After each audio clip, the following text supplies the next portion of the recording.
तो है गाइस, कैसे हो आप सभी लोग। तो आज मैं एक न्यू एनिमे का एक्सप्लेनेशन स्टार्ट करने वाला हूं जिसका नेम है the children of Shinji family. तो चलो बिना किसी देर करे एपिसोड को शुरू करते हैं। एपिसोड की शुरुआत होती है एंड हमें शिंजी फैमिली के बारे में बताया जाता है जो कि काफी ज्यादा ही अमीर है। साथ ही साथ उनका एक मैंशन भी है जहाँ पे कई सारे सर्वेंट्स उनकी डेली नीड्स के लिए मदद करते हैं एंड वहाँ पे रहते हैं 7 खूबसूरत भाई बहन। फिर हमें आराता को दिखाया जाता है जो कि 16 साल का है एंड वो अपने भाई से पूछ रहा था कि आखिर उसने अपनी गर्लफ्रेंड कैसे बनाई, जिसपे शियोन बोलता है कि वो तो बस बन गई। एंड यहाँ पे आराता उससे और भी ज्यादा डिटेल्स मांगने लग जाता है जिसपे शियोन बोलने लग जाता है मुझे पता है कि तुम बड़े भाई हो पर लेकिन इसका मतलब ये नहीं कि तुम्हें इतना ज्यादा प्रेशर लेना होगा। एंड आखिर उस लड़के का क्या हुआ जिसको कि तुम पसंद करते हो, जिसपे आराता बोलता है कि वो स्टेप्स ले रहा है। शियोन बताने लग जाता है तुम शिंजी फैमिली के बड़े बेटे हो, तुम किसी भी लड़की को अपना गर्लफ्रेंड बना सकते हो। जिसपे आराता बताने लग जाता है उसको अपने किस्मत में इतना ज्यादा भरोसा नहीं है। पर तभी वहाँ पे 5 बहनों की एंट्री होती है जो कि उनसे पूछने लग जाते हैं आखिर वो किस बारे में बात कर रहे हैं। जहाँ पे सबसे पहली बहन है ओका एंड इन सभी की जो एज है वो स्क्रीन के साइड में आ रही होगी। दूसरी बहन है सेहा, तीसरी बहन है मिनामी एंड सभी भाई बहनों में से सबसे बड़ी बानरी एंड उन सभी में से सबसे छोटी कोतोनो।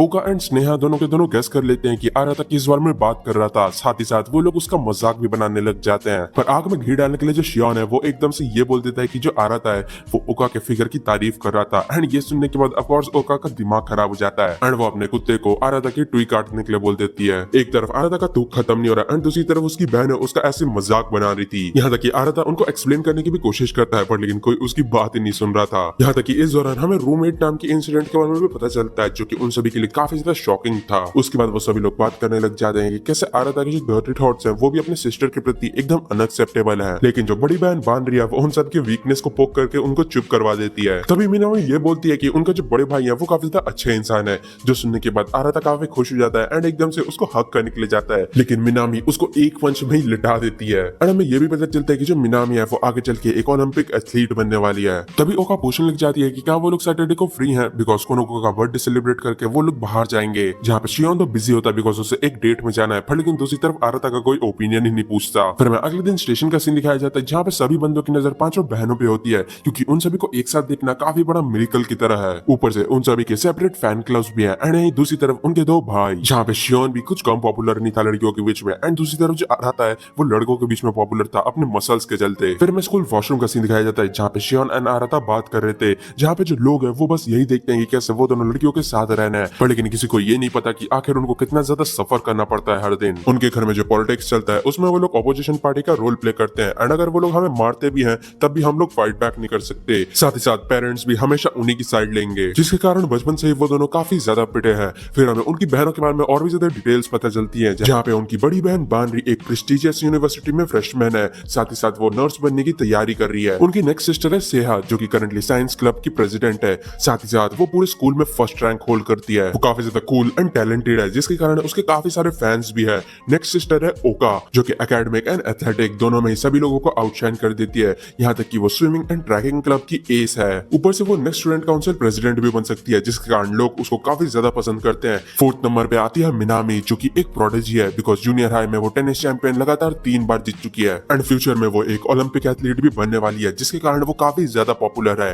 एंड एट लास्ट उनकी 5वीं बहन एंड उसका नाम कोतोनो है एंड क्योंकि वो काफी ज्यादा क्यूट एंड इंट्रोवर्टेड है इसके चलते काफी ज्यादा वो पॉपुलर भी है। तभी शियोन बताने लग जाता है कि कैसे जो कोतोनो है उसने आराता के साथ एक बार अपना लव कन्फेशन भी किया था, जिसपे आराता एकदम घबराने लग जाता है एंड बोलता है कि वो तो जो सिबलिंग्स के बीच में था। तभी हमें उस लड़की को भी दिखाया जाता है जिसको कि आराता पसंद करता है। फिर सीन शिफ्ट होता है एंड हमें उनके घर का सीन दिखाया जाता है जहाँ पे आराता यही सोच रहा था कि क्या उसे लाला को फ्रेंड रिक्वेस्ट भेजना चाहिए, पर फिर वो प्लान को कैंसिल कर देता है क्योंकि क्या होगा अगर उसने रिजेक्ट कर दिया। तभी वहाँ पे ओका आ जाती है आराता से नोट्स बोरो करने के लिए एंड जब वो आराता के नोट्स देखती है वो काफी ज्यादा हैरान हो जाती है क्योंकि उसने काफी सफाई से लिख रखा था सब कुछ। तभी आराता की नजर थोड़ा गलत जगह पे चली जाती है एंड वो ओका को बोलने लग जाता है तुम्हें थोड़ा सा कवर अप करके कपड़े पहनने चाहिए, जो सुन के ओका बोलने लग जाती है ये मेरा घर है एंड वैसे भी हम लोग बचपन से ही एक साथ बात ले रहे हैं तो फिर आखिर तुमने क्या नहीं देखा। जो सुन के आराता कुछ भी नहीं बोल पाता, बट लेकिन तभी ओका एकदम से पूछने लग जाती है आखिर तुम किस लड़की को पसंद करते हो, मेरे को पता चला है कि तुम लाला को पसंद करते हो। एंड ये सुनने के बाद आराता काफी ज्यादा गुस्से में आ जाता है बिकॉज पक्का इसे शियोन ने बोला होगा। तभी ओका एकदम से लाला को रिक्वेस्ट भेजने वाली थी ताकि वो आराता की मदद कर सके, पर लेकिन आराता उसको ये करने के लिए मना कर देता है। जो सुन के ओका गुस्से में जाती है एंड वो आराता को काफी ज्यादा उल्टा सीधे सुना के वहां से निकल लेती है। दूसरी तरफ हमें कोतोनो को दिखाया जाता है जो कि अपने फैमिली फोटो में आराता को घूरे जा रही थी। तभी सीन शिफ्ट होता है एंड हमें अगले दिन स्कूल के बाद का सीन दिखाया जाता है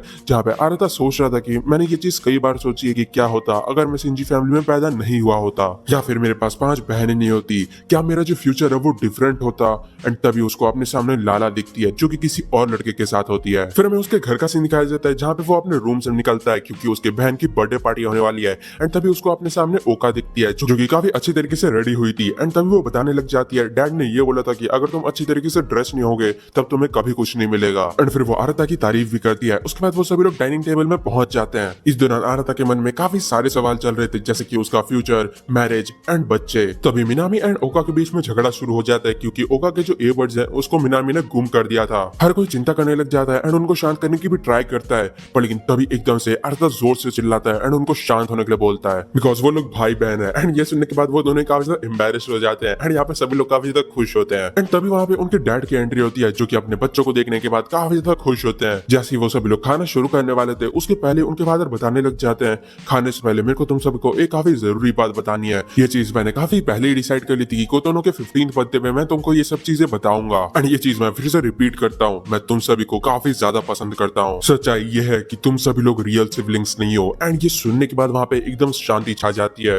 वो सभी काफी ज्यादा शॉक हो गए थे। एंड तभी उनके फादर एकदम कैजुअली बताते हैं कि वो सभी अडॉप्टेड हैं। जो मिनामी एंड शियोन है वही दोनों ट्विंस हैं एंड उसके अलावा बाकी कोई भी ब्लड रिलेटेड नहीं है। एंड उन्होंने ये डिसीजन उनकी मदर से बात करके लिया था एंड आज के बाद वो उनसे कभी भी झूठ नहीं बोलने वाला। उसके बाद वो बर्थडे सेलिब्रेशन को कंटिन्यू करने के लिए बोलता है, पर लेकिन दूसरी तरफ सभी बंदे काफी ज्यादा हैरान हो रखे थे। डिनर के बाद दिखाया जाता है कि सभी भाई बहन एक साथ गैदर हुए होते हैं जहाँ पे मिनामी को तो शायद से इससे कोई फर्क भी नहीं पड़ता बिकॉज वो हमेशा की तरह नॉर्मल एक्ट कर रही थी। एंड फिर वो लोग बात करने लग जाते हैं कि कैसे भले ही वो लोग ब्लड रिलेटेड नहीं है पर लेकिन एक साथ इतने टाइम तक रहने के बाद वो लोग एक दूसरे को अपने भाई बहन की तरह ही मानने लगे हैं। साथ ही साथ वो लोग अपने फादर को भी ब्लेम नहीं कर सकते, पर लेकिन वो एक अच्छा टाइम चूज कर सकते थे इसको बताने के लिए। तभी शिया बानरी से पूछने लग जाती है क्या तुम्हें कुछ याद है बिकॉज जब तुम 4 साल की थी तभी कोतोनो आई थी घर पे। पर लेकिन बानरी ये बोलती है कि उसको अपने चाइल्डहुड मेमोरीज बिल्कुल भी याद नहीं, लेकिन उसके रिएक्शन से देख के ऐसा लगता है कि उसको कुछ याद आता है लेकिन वो किसी को भी कुछ बताती नहीं है। उसके बाद वो लोग इस टॉपिक को लेकर हंसी मजाक करने लग जाते हैं जहाँ पे बानरी उन सभी को ये बोलती है भले ही हम लोगों का खून का रिश्ता नहीं है पर लेकिन स्टिल इतने टाइम तक साथ रहने के बाद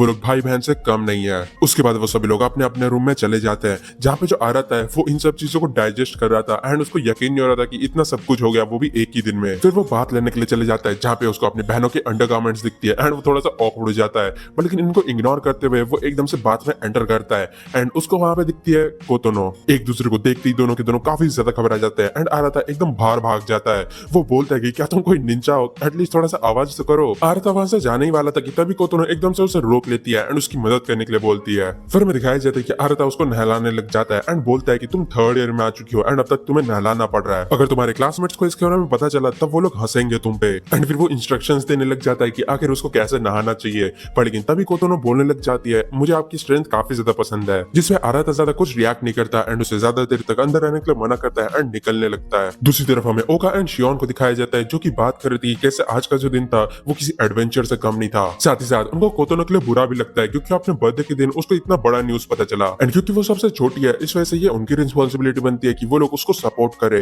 एंड तभी शियोन बताने लग जाता है कि उसको इन सब चीजों को सुनने के बाद यकीन ही नहीं हो रहा। तभी ओका पूछने लग जाती है कि क्या आरता ने कुछ बोला, जिसपे शियोन बोलने लग जाता है क्या तुम उसकी चिंता कर रही हो। जो सुन के ओका बोलने लग जाती है ऐसा कुछ भी नहीं है, वो बस हमें बचपन से ही ट्विंस की तरह रेस किया गया है, तो फिर ये थोड़ा सा सडन था कि हम लोग अडॉप्टेड हैं। जिसपे शियोन बताने लग जाता है इससे अभी कोई फर्क नहीं पड़ता बिकॉज वो अभी भी हमारा भरोसेमंद बड़ा भाई है एंड ऑफ कोर्स अगर पब्लिक को इसके बारे में पता चला तब काफी बड़ा हंगामा हो जाएगा। ऊपर से यहाँ पे सिबलिंग मैरिज की भी बात आ जाती है। यहीं दूसरी तरफ हमें दिखाया जाता है कि जो कोतोनो है उसने आरता को पीछे से पकड़ लिया था एंड इसी के साथ ये जो एपिसोड है वो खत्म होता है। तो गाइस कमेंट्स में बताना कि आपको ये एपिसोड कैसा लगा एंड अगर आपको वीडियो अच्छी लगी है तो वीडियो को लाइक कर देना एंड चैनल को भी सब्सक्राइब कर देना। एंड अगर आपने अब तक हमारे टेलीग्राम चैनल को ज्वाइन नहीं किया तो उसको भी कर लो, लिंक आपको डिस्क्रिप्शन में मिल जाएगा। एंड अगर तुमने मेरे सेकंड चैनल में योर लाइन अप्रैल के ऊपर वीडियो भी नहीं देखी है तो उसको भी देख लो, लिंक आपके सामने आ रहा होगा। तो बस आज के वीडियो के लिए इतना ही, मिलते हैं नेक्स्ट वीडियो में, तब तक के लिए sayonara।